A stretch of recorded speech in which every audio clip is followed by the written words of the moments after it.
The leak didn't come with sirens. It arrived quietly, the way betrayals usually do, wrapped in plausibility, disguised as coincidence, spreading just fast enough to feel accidental. Anthony Hopkins found out between takes. Not from a phone call. Not from a studio executive panicking. From a junior assistant holding a tablet with shaking hands. "Tony," the assistant said carefully, "have you seen this?" Hopkins looked at the screen. A trade blog. Unnamed source. Detailed plot points. Too detailed. Not speculation. Not rumor. Specific scenes. Specific turns. The kind of knowledge that only lived on set. Hopkins read without expression. "How long has this been up?" he asked. "About 20 minutes, the assistant replied. "It's already being shared." Hopkins handed the tablet back gently. "Thank you," he said. "That will be all." The assistant hesitated. "Should I tell?" "I will," Hopkins said. He didn't raise his voice. Didn't move quickly. He simply closed his script. That was the signal. The film they were making was sensitive. Not commercially fragile, but emotionally precise. A story that depended on discovery, not spoilers. On silence. On trust. Everyone on that set knew it. Which meant whoever leaked it knew exactly what they were doing. Hopkins stood and walked toward Video Village. The director looked up immediately. "You saw it," the director said quietly. Hopkins nodded. "I did." The director exhaled. "Studio's already calling." "They will," Hopkins replied. "Later." The director frowned. "Later." Hopkins met his eyes. "First," he said, "we find out who." The director glanced around instinctively. Hopkins didn't. He already knew where to look. Not a name yet, but a category. People leak for leverage. Or resentment. Or attention. This one was attention. Because within minutes, a second post appeared. Same source. Same tone. But now credit. A subtle hint. A behind-the-scenes contributor. A self-reference thinly veiled enough to claim later. Someone was using the film as a ladder. Hopkins turned to the first AD. "Please pause the set," he said calmly, "and ask security to join us." The words were neutral. But the effect wasn't. The background noise of production softened, then stopped. Crew members looked up. Phones were slipped into pockets. Conversations ended mid-sentence. Security didn't rush. They walked. Hopkins stood still as they approached. "There's been a breach," he said evenly. "I need one person brought here." Quietly. The head of security nodded. "Name?" Hopkins shook his head. "Not yet. I'll point." The director swallowed. "Tony, are you sure about this?" Hopkins looked at him. "Trust is not a suggestion," he said. "It's a condition." The director said nothing. Hopkins scanned the set slowly, not suspiciously, observantly. His eyes stopped on a man near the edge of the soundstage. Not crew. Not cast. A consultant. A hanger-on with access.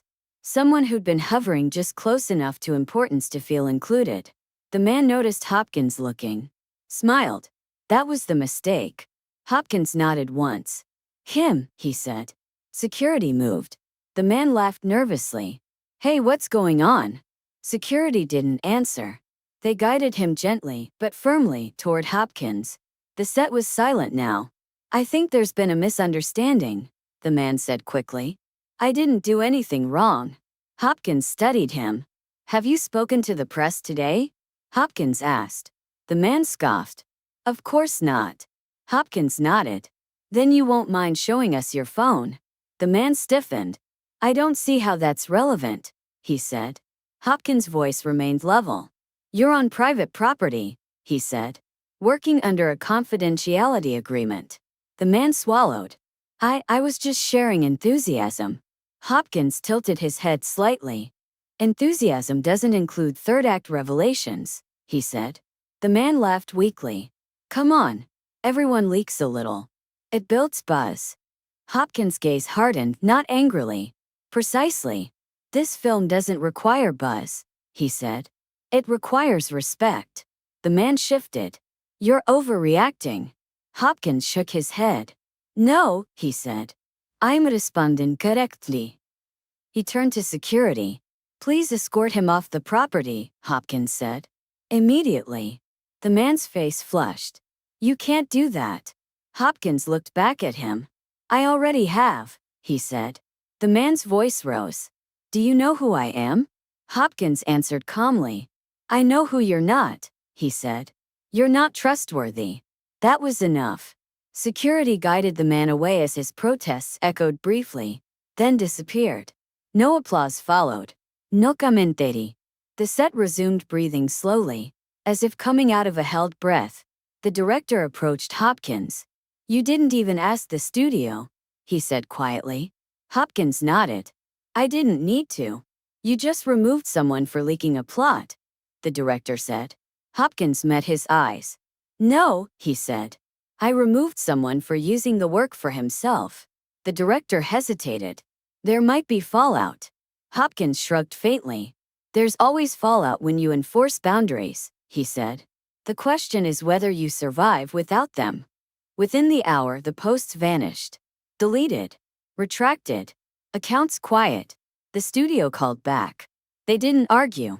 They thanked him. Because the truth was simple. Leaks don't just spoil films. They corrode trust. And trust, once compromised, spreads damage faster than any headline. Later that day, Hopkins sat alone in his trailer. The assistant from earlier knocked softly.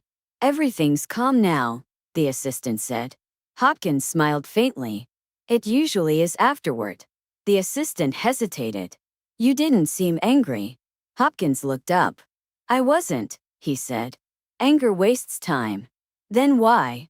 The assistant began. Hopkins closed his script. Because silence, he said, is part of the story. The assistant nodded, unsure but convinced. Outside, the crew returned to work with renewed focus. Something had been clarified. Not through shouting, not through punishment, but through decisiveness. What no one yet knew, what would become clear in the days that followed, was how far the consequences would ripple. How that single removal would follow the man who leaked the story into rooms he would never again be welcomed into. And how Hopkins' response, quiet, immediate, and absolute, would become a reference point for how seriously confidentiality was taken on projects that mattered. That part hadn't unfolded yet. But the ending had already begun. The consequences didn't arrive all at once. They never do. They arrived in fragments. Missed calls, unanswered emails, quiet cancellations that carried no explanation but needed none. By the next morning, the man who had been escorted off set woke to a different industry than the one he'd gone to sleep in. His phone was silent. Not broken. Not dead. Silent. The first person he called was his publicist. Straight to voicemail. The second was a producer he'd bragged about knowing personally. The call rang, then stopped. By noon, the trade blog that had published the leak had issued a brief correction. Not an apology, a distancing. Information was published without proper verification. It read, "We regret the oversight." Oversight. No name mentioned. No source credited. Which was worse. On set, Anthony Hopkins said nothing further about it. He didn't call a meeting. Didn't warn anyone. He simply returned to work. That was the part people remembered most. The absence of victory laps. The absence of commentary. It sent a clearer message than any speech could. The director pulled Hopkins aside later that afternoon. Studio wants to know if you're comfortable continuing, he said carefully. Hopkins raised an eyebrow. Why wouldn't I be? Well, the director hesitated. They're worried about retaliation, legal noise, public spin. Hopkins considered this. Has the work been compromised? He asked. No, the director admitted. If anything, the crew's more focused. Hopkins nodded. Then we continue. The director exhaled, relieved. You know he's already telling people his side. Hopkins smiled faintly. Everyone does. You're not concerned? Hopkins met his eyes. Truth doesn't require urgency, he said. Only consistency. That evening, the studio issued a quiet internal memo. Not public. Not dramatic.